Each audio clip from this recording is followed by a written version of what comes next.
Representative, let's move on to something that COVID definitely touches schools. Looks like this coming week, you're going to have a lot of discussion on schools. A lot of discussion. You got some St. Louis Republicans that want to come to St. Clair County and tell the Osceola Fighting Indians how they ought to have schools.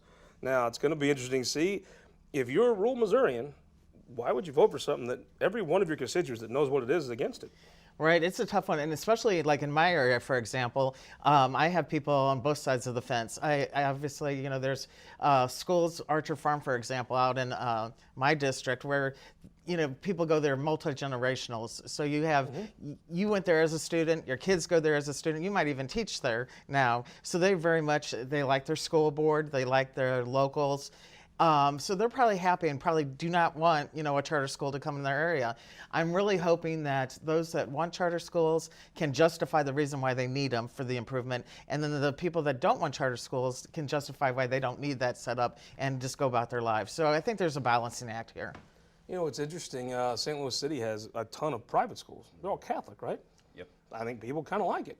Yeah, agreed. And this is one where, I think charter schools have been very helpful to the city of St. Louis.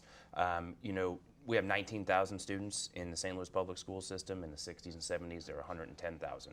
We're losing population. Enrollment continues to dread down. So, charter schools have saved a lot of families and have kept them in the neighborhoods in our town. So, I support that choice. Seems like a good St. Louis solution.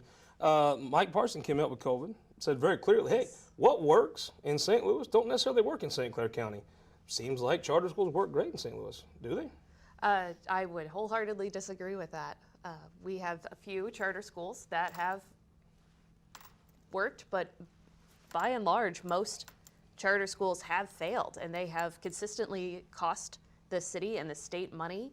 A lot of these charter schools are owned by out-of-state corporations, a lot of them for profit. So we are taking Missouri tax dollars and funneling them through tuition out to other states that don't have our oversight. They're not responsible to local authorities. There's no school board, and they have no oversight. Like you said, we like local control until we don't.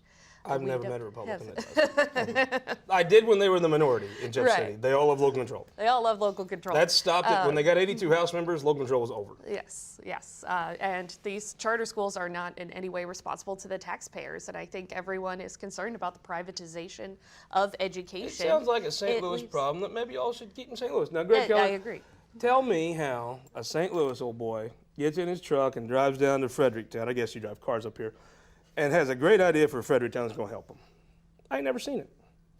Well, I think really the question is upon the people who want to ban charter schools across the entire state. What we're talking about is allowing charter schools are currently allowed in Kansas City and St. Louis, and those charter schools vastly outperform public schools.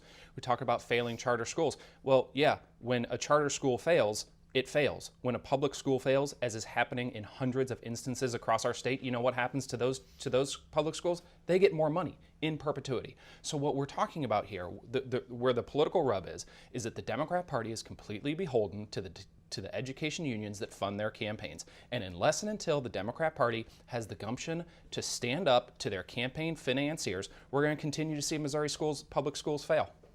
Yeah, Wayne Wilcutt is one of the best school boards I've ever seen. He's in Neelyville School Board. I think he cut a check to Hardy Billington. He's I guess a school board establishment. Wayne had 2 Trump flags welded to the back of his truck. I don't think it's really arguable, Scott, that the education establishment supports Democrats hugely over Republicans. And the charter schools, they invest in Republicans, right?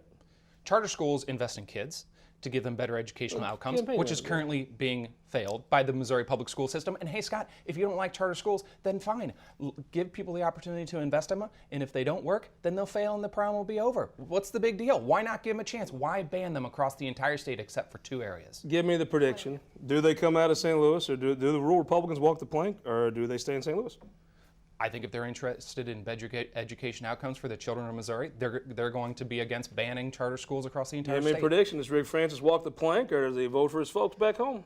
I think, again, I want to go back to if your area wants a charter school, I think there's going to be an uproar, and that's the conversation. If you don't, then hopefully they can look the other way and go to the areas that people want the charter schools. Do the rural Republicans, do they get the back pat of the St. Louis Republicans, or do they stick up for back home? I think charter schools have filled a need in certain areas, and where they are not wanted, they should not be. Is this St. Louis idea coming to the rest of the state, or the rural Republicans going to say no? I mean, this has been a 2-decade-long conversation. My guess is they stay in Kansas City and St. Louis.